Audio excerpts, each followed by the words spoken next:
I never thought my marriage would collapse in such a public, humiliating way. But maybe this story will explain how betrayal can sometimes come back around harder than you ever expected. My name is Mariam. I was married to Bilal for 7 years. He was steady, kind, and loyal, a man who loved me deeply. But over time, I grew restless.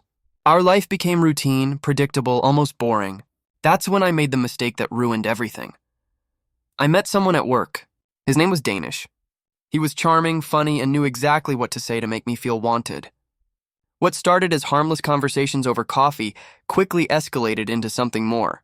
Texts late at night, secret lunches, and eventually, an affair. I told myself it was just temporary, that it didn't mean anything. I convinced myself Bilal would never find out. But of course, secrets don't stay hidden forever. Bilal started noticing little things.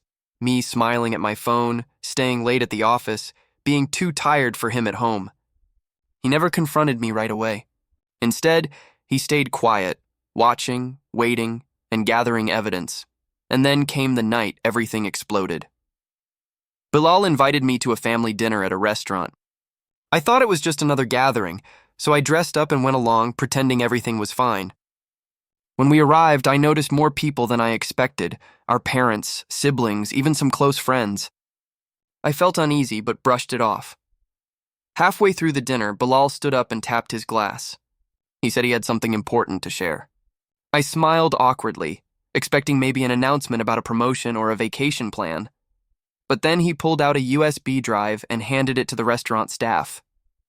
Seconds later, a projector lit up the wall, and there it was, videos of me and Danish, clips of us meeting in parking lots, walking hand in hand, even entering a hotel together.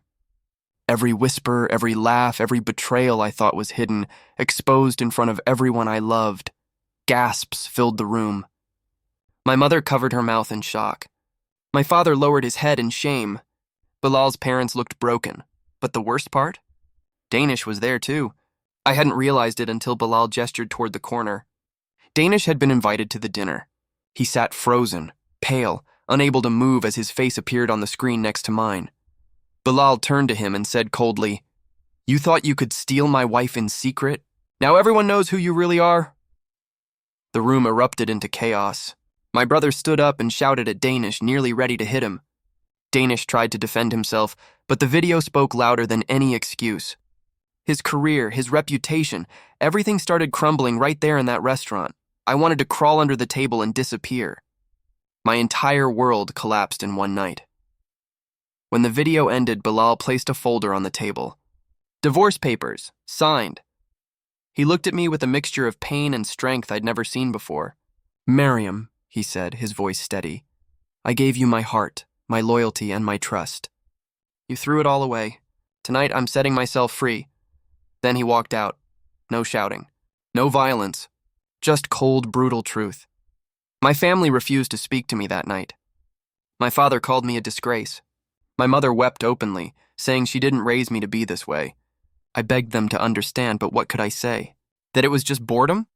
That I wanted excitement? None of it could excuse the betrayal they had just witnessed with their own eyes. As for Danish, his wife filed for divorce within a week. Word spread through the office, and he lost his job shortly after. And me? I lost everything: my husband, my family's respect, and my dignity. I live alone now, haunted by the memory of that night. The night my husband exposed not just me, but also the man I betrayed him with. Sometimes I replay Bilal's last words in my head. "I gave you my heart, my loyalty, and my trust. You threw it all away." He was right, and the saddest part? I'll never get a second chance to fix it.